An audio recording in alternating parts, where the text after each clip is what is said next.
Okay, so this is going to be a little bit different than the other presentations that are in this series because this isn't a novel.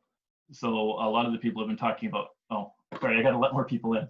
A lot of people have been talking about or asking about how to teach with a novel because it's different than what a lot of us do. But this actually isn't a novel, right? It's just a collection of short stories. So a lot of you are probably already fairly comfortable using short stories in your classes if you're already doing TPRS. So it's going to be very similar to that. I'm going to talk about kind of why I wrote it and how it fits into your program and how you can use it kind of within your program. But again, if you have any questions as we go along, just let me know. So first option, and this will just be the first slide. If you already love your program as it is and you just kind of want to use this book, it does work if you just give it to them and let them read it during their free reading time. It introduces things slowly enough, especially if they have other knowledge from your class, even if it doesn't cover all the same words, they're going to be okay. So you can just give it to them, let them read, and they may just ask you the occasional question about like how to put a certain sentence together or something like that. But it does work. But that's not what I want to do. So I want to get into how I actually use it. So sorry, I'm just keeping an eye on admitting people as they come. So when I first started in TPRS, I loved it. And I was having a blast co-creating stories with my students just from scratch. We did that most days. It was fun. They seemed to be progressing. And then as we got towards the end of the year, and as I went into my second year with those same students, I realized, oh, I've got a bit of a problem. They've been picking up words, they've been doing pretty well in class, but I don't remember what words came up in the story that we did 3 months ago. And I don't remember if those words were repeated enough for it to be fair for me to assess them on it. I needed some sort of structure because I wanted to go for long-term retention. I didn't just want them to know the vocab that was in the story we did this past week or two. I wanted them to know the vocab that was in the first week of grade 9, even though they're in grade 11 now. So I needed something other than my memory to keep track of how that was going. And I wanted to be able to fairly assess them on that long-term retention. So that's why I wanted this book of short stories, because it gives me a baseline for what I know all of my students know.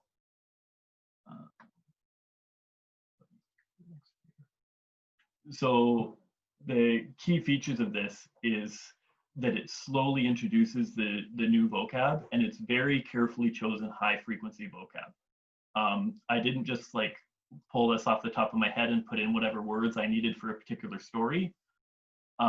This is my little chart here that I use when I'm writing my books. I don't know how clearly you can all see it, but here we've got the chapter number. And then this is the number of repetitions of that word in the student pack, or in the regular book, and in the teacher pack. So this would be the first, up until chapter 5 would be the first book, and then up until chapter 10 would be the second book that I'm working on now. And you can see that there's, if you can see the numbers clearly enough, there's a lot of repetitions. And I always try and make sure it comes back in every chapter. So they really, really get it. So it's fair for me to say, okay, you guys know these now. And I know year to year that they know that, and I can reuse it. Yeah, so book 1 averages 60 repetitions of each unique word. Book 2, if you count all the vocab from book 1 and book 2, averages 82 repetitions of each word. So that was really, really important to me. And it'll give you an idea of kind of how I'm intending this to be used. Okay, so this was the mind-blowing thing. I wanted a little structure, but I didn't realize how amazing it would be, because finally I can reuse resources. Because before, what would happen is I'd create a story from scratch. After class, I'd be sitting there having to write up a new story for reading practice to reinforce the vocab, but I had to create a new one every time because I never knew what was going to happen in the in-class stories.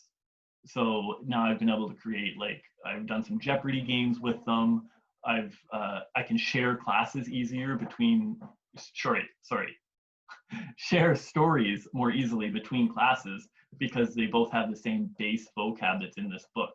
Even if their other vocab is a little bit different here and there because of the unique stories we've co-created together, they have the same base vocab, so they can generally read all the same stories without too much difficulty. And I've also got been able to develop things like this. Some of you have seen this before, probably from I posted it somewhere. I don't know if you can hear it, but it's a simple video animation. And what it does is it uses only the vocab that's introduced up until that point. So it's, again, a resource that I can reuse each time, which is amazing. I was never able to do that before. Let me go back for a second there. I almost didn't show this. This is a resource that I may eventually get out there.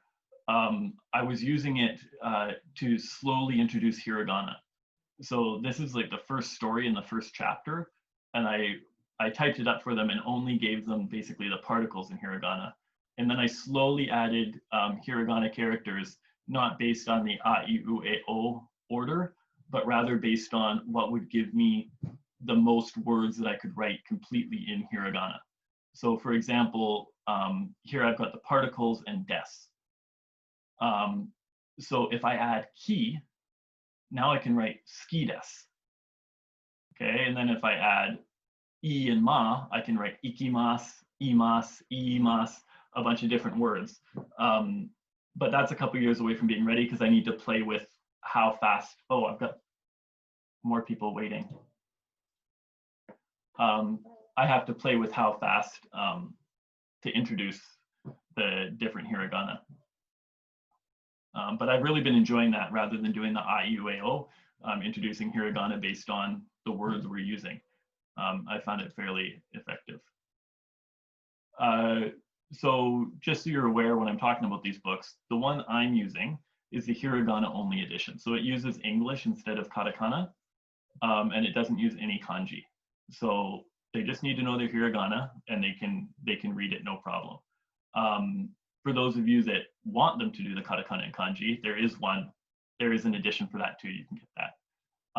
Book 2 I'm excited about because the edition that I'm going to be using it's going to use katakana now, but with furigana, because that will let them start to get an ear for like how English words are changed into katakana and start to recognize it before they have to actually learn the characters. They'll already have kind of an idea of, wait, what does maku donaru do mean, right? They'll have practice of taking a word from katakana and figuring out what it is in English.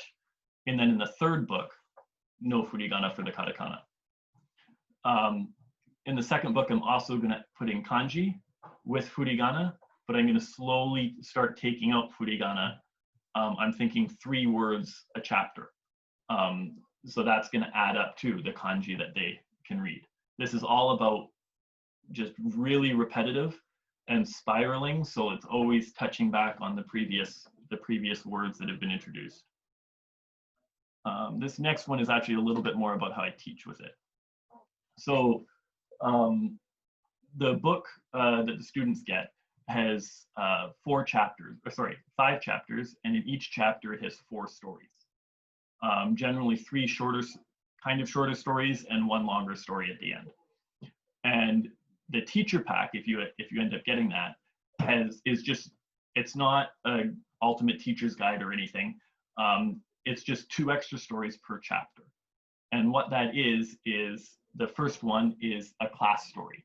So for anyone that's not comfortable just spontaneously creating a story with their class, this gives them a well-organized starting point. And honestly, like, I love my spontaneously created stories, and my students love them, and I'm never giving them up. Like, you can't make me give them up. I love them so much, and they're so engaging for the students. But sometimes we have trouble staying on track, and we venture off into less high frequency vocab, and we're excited about the story, and it's hard to balance okay, I really want them to know this word, but I know if I teach them this less high frequency word, this story is going to get really interesting. So what I've actually been doing is I've been bouncing back and forth between the spontaneous stories and the stories in this book, or in the teacher pack rather, because the teacher pack is organized like the rest of the book, making sure very carefully that each word is repeated a number of times, and that it matches the words that are in that chapter of the book. So what it lets me do again is there's a base that I can fall back to after I've done all this crazy stuff in our spontaneous stories. I can go back and make sure, oh yeah, they do know this stuff. They know the stuff that I need them to know, and the other stuff is nice addition on that. Oh yeah, what some people do is they'll use a pre-written story like in the teacher pack, but to increase interest from the students, they'll let them choose certain details. So it's easy to have them choose like what the name of the character is going to be, where the character is going to go, the object the character is going to want, that kind of stuff. I would just caution you. I do that sometimes with my pre-written ones, but I have trouble because I have 2 classes at the same grade level, and I have this script already in my head because I wrote it. So what ends up happening is I'm reading the script off the side, kind of checking it as we're going, and I forget because, okay, in my script it's Jane, but the block A class, it was John, and the block C class, it was Evan. And I end up saying the wrong name at some point. No matter how on top of it I am, I end up saying the wrong name at some point, and it confuses people.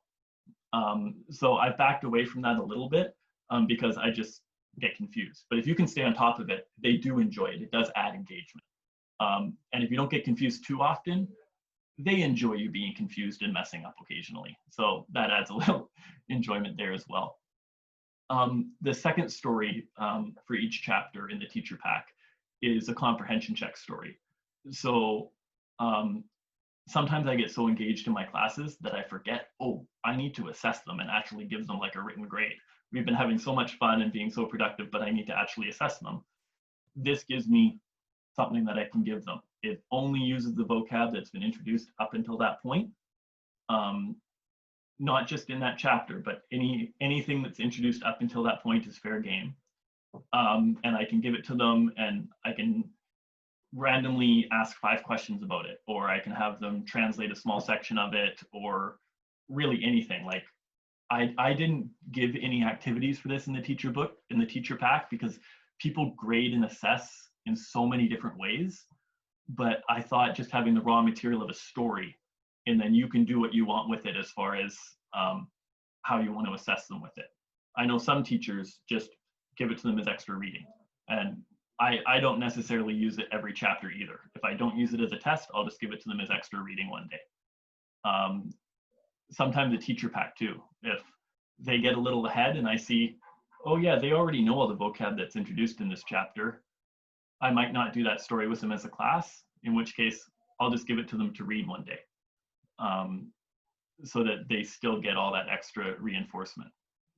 The only thing I should mention is, for the most part, it's totally fine. But when I was writing this, I was keeping in mind my version that I use with the English instead of katakana. So there are some slightly random katakana words throughout the book, and it's fine because there's a glossary. They're all based on English, and you can mostly figure it out. But in the stress of a testing environment, some kids have more trouble picking out those random katakana words. So if you're using the katakana edition, you may want to let them know, like, oh, ask me if you have trouble with the katakana or something like that. I mean, that's up to you. But just because the katakana words aren't necessarily repeated every chapter and stuff like that, because they're all based on English. So don't necessarily just assume that they're going to know all the katakana, because that can be tricky. But this is big for me. I saw it at Pro D somewhere, someone mentioning on a test, 80% of your students should get 80%. And if that's not happening, there's something wrong with the test or what you're teaching or something. And I really like that, because that kind of I feel like that's a fairly fair metric. Yeah, not all of our kids are going to ace everything. if we try and make that happen, we're going to go at such a slow pace that we're going to lose all of them. But 80% and 80% seems fairly reasonable to me. So that's when I came up with the known words list. Sorry, this is veering a little bit off of the stories book, but this is kind of how I use it. So I give them a timed quiz online each week, and it's just for participation marks. So it doesn't matter if they get it right or wrong, it doesn't affect their grade, it's just for participation marks. But after the quiz, I get a breakdown of how long they took on each question, how many kids in each class got each question right or wrong. So what it does is if 86%, and I just kind of made that number up, it's, hey, it's an A, why not? If 86% of the students get one of the vocab words in their little quiz right, that word gets added to their known words list. And that known words list, I have it kept on my computer, but I also write it up on big sheets in the classroom. That known words list, once a word is on there, it's fair game forever. So if a word gets added on there in the first week, it can be on their vocab, their no warning pop quiz vocab quiz 4 months later. They know those words. And I'm careful with it. I don't just like overload them with a bunch of words and say you have to know these. They have to get 80%, 86% of the class has to get it right. And then it goes on there. And if I'm ever thinking in class, you know what, they've got 5 minutes left, I haven't given them one for a while. Okay, everyone pull out a little slip of paper. I look over at their word list, because I just write the Japanese, not the English. And I randomly pick 5 of the words that are on there, and that's their vocab quiz for the day. It's not worth a ton, but just a little something. And I would say on the vocab quizzes, even if they're old words, probably 90% of the students get 90% or more.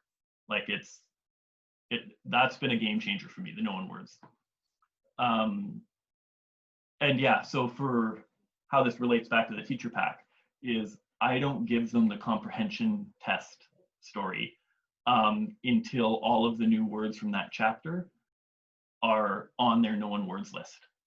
So if all the words in there aren't on their known words list, I don't feel it's fair for me to test them on it because they don't know it yet. So it has to be on their known words list. So if it's not, this is where I get a chance to just spontaneously co-create a story with the kids, which they really enjoy.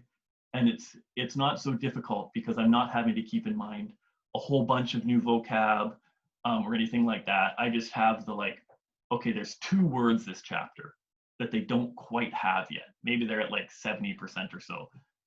So I just need to make sure I include those 2 words as much as I can. And that's much more manageable, just trying to include two words. Even if we include some other extra words that aren't really all that important, I'm just mostly concerned of those 2 words that are in the chapter that they didn't quite get yet.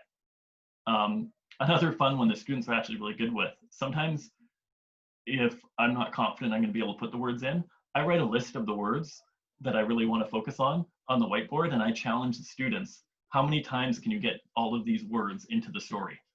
And they actually do a pretty good job with it. Next. Okay, so the actual student book, I apologize if this is false advertising. Maybe this is what most of you guys were tuning in for, how to use this. I mostly just give it to them for reading. Like this is their reading material, right? That's the whole point of it. So I give them all in-class reading time to read all of the stories. And I try and give enough so that everyone can finish. A lot of the time I'll just let them read individually. Sometimes we'll do ping pong. So if you're not familiar, that's one person reads the Japanese, their partner translates it, and then reads the next sentence in Japanese. And then the first person translates it and reads the next sentence, and on and on.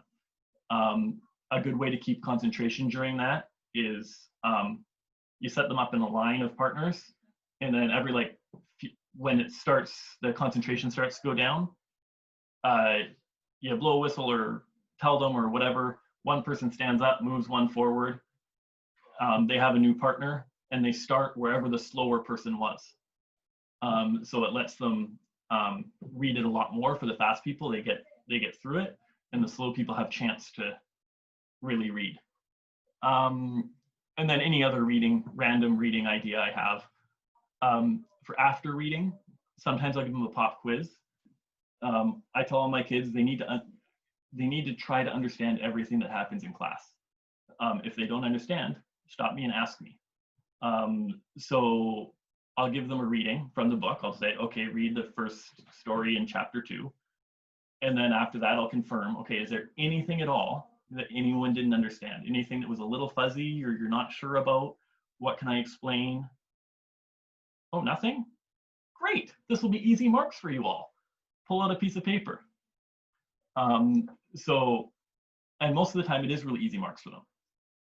And if it's not, it's a little bit of a wake-up call for some of them saying, oh, I thought I was paying attention, but maybe I wasn't. So you have to be careful with that because sometimes there are just the people that are too shy to ask and stuff like that. So you have to be a little proactive with that. But I'm big on that, the 100% comprehension. Like that's the whole point of this book, slowly doing things in such a structured way, 100% comprehension. Another fun one is I'll have them write an alternate version of the story they just read, or even just an alternate ending for it. It gives them a base of not having to need a whole ton of new vocab.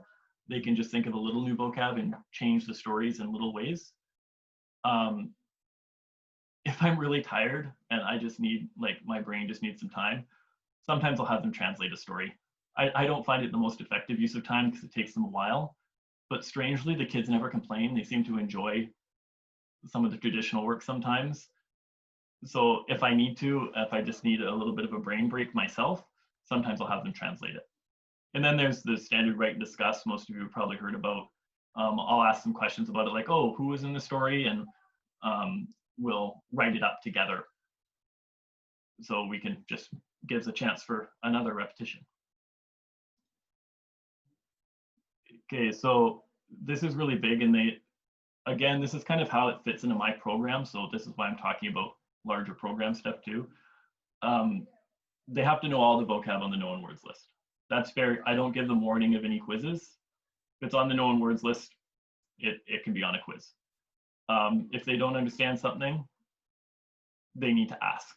And I will check in with them. I know not everyone asks, but that's still what I tell them. If you don't understand anything, stop and ask. 100% comprehension is what we're going for. And this is the other one. If a story wasn't easy to read, reread it at home. Okay. And if students finish reading the story quickly in class, I tell them to reread it too. Because usually I find that if they're reading through it slowly and having to look up a number of words, it's not quite the same. They're picking up some of the vocab, but it's not, they're not really reading the story. They're more reading a vocab study list. Whereas once they have it a little bit more, once they don't have to look up so many words, then they can really read it and take in kind of whole sentences and ideas. And I think one last slide here, and then I'll see if anyone's got some questions. Yeah, so just things to keep in mind. So when I was choosing the vocab for this, because I wanted to keep it really limited, I was keeping in mind words that would come up in classroom use. So some things I purposely skipped because I'm like, you know what? I don't need to introduce 12 new words for the months of the year. Okay, teachers will get to that and I'll add in another book. It's not really that big of a deal. But some things I thought, you know what? This would be a useful word to know in a classroom. So even if though it's not the best word, like, I don't remember if it's the first or second book, but I include kakimasu. I think it's in the first book, which isn't a particularly exciting verb. It's, sorry, to write for anyone that doesn't do Japanese. It's not a particularly exciting verb for stories, but I tell my students, like when I'm giving them instructions, I say, you know, kaite kudasai, so please write. So I wanted to include some of those words too that they're going to be using in their classroom. The other reason that I really wanted to limit vocab is I wanted to give you guys as teachers space to do your things. I'm not expecting anyone to just throw out their entire program and say, no, we're just going to use Russell Sensei's book and that's it. Don't do that. So this, again, is my base. So you can do other things, and there's lots of space to do that. So I'll use this book. I might use it for 4 days straight, going through a class story and having them read it. and then we'll go a week without even looking at it. I may give them some reading time on their own for it, but we won't focus on it too much. And then we'll come back. It's just kind of a feel of where they are at the pace. Sometimes I can blow through a chapter. Sometimes I have to take a little while on it. So there's lots of space. So every day I talk to my students about what's going on with them. Like, hey, have you seen anything on Netflix or blah, blah, blah, blah, blah, blah. I can't remember the word that, there's a Spanish word that keeps coming to mind, special person interviews or something that people call it. But yeah, I pick a student or two and chat with them about their day and ask the class questions about it. So that gives vocab that might not appear in my book right away, but that's fine. The students will pick it up. I just don't test on it unless it's in the new one words. I found, does anyone use brain breaks? Anyone else? Yeah, I couldn't get into like the non-language brain breaks, some of the just like jumping up and stuff. It's just not me. I felt ridiculous doing it. But I do use brain breaks to teach the words that I couldn't come up with an interesting way to include in the storybook with enough repetitions. Like, yeah, you should probably learn body parts at some point, but you know what? I don't really want to have to make sure that I have 5 repetitions of hand in every chapter of all my short storybooks going forward. It's a little boring. So I'll use some brain breaks, like kind of Simon Says type thing, you know, lift your right hand, put your right hand down, wave your hand. So we'll set the timer for like 10 minutes or whatever, and when it goes off, we'll do that really quick. Or when it goes off, we'll count to 10. That's fun in Japanese because, you know, my beginners, they count the ichi, ni, san, shi, right? But when my kids get older, like, no, we're not going to do that. We're going to do hitotsu, futatsu, mitsu, or hitori, futari, sanni, right? The different counters. So those type of things aren't included in the book. So they go in my brain breaks or in the beginning of class chat. And then, of course, I also use Japanese for instructions. So some of those instruction words are going to be in the book, some aren't. But again, that's totally fine. I wanted there to be room. So that's why it's so limited. And I wanted the 100% comprehension and the long-term retention. So to me, that's been the biggest game changer with this book compared to what I was doing before. They really remember the stuff because it never goes away. They see it every time. So that's my bit. Hopefully, like, it might be a little different than what you were expecting, but hopefully that kind of gives you a good idea of how you can use the book in your program. I'm more than happy if anyone has questions now, if you want to unmute yourself and ask any questions about the book or anything that I've said or whatever, I'm more than happy to. Hi, Russell. Hello.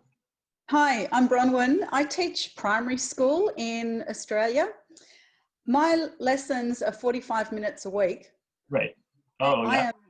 Yeah. So I'm busting to use more TPRS in my classes. Yeah. At the moment, we've been in lockdown.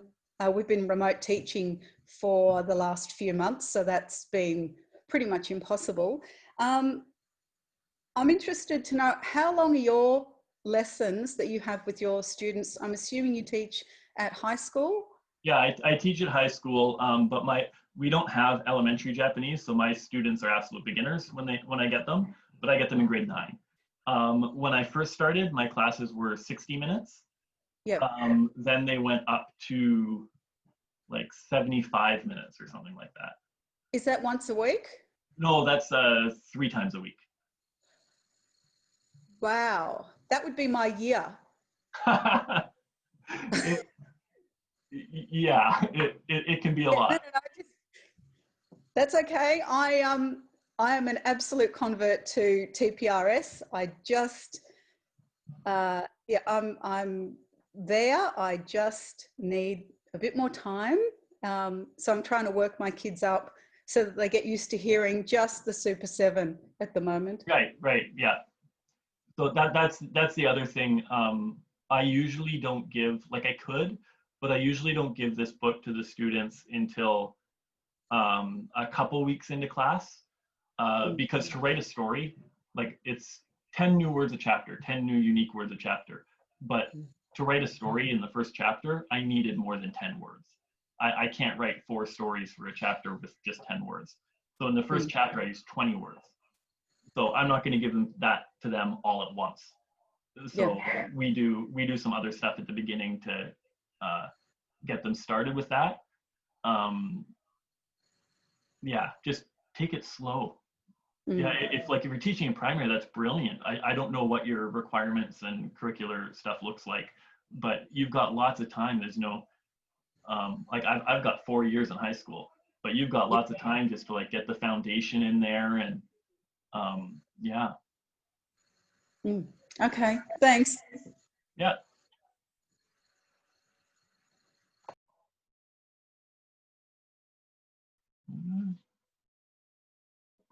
Okay, so unless anyone else has any questions, I guess that's that for now. Feel free to shoot me an email or message or anything if any other questions occur to you.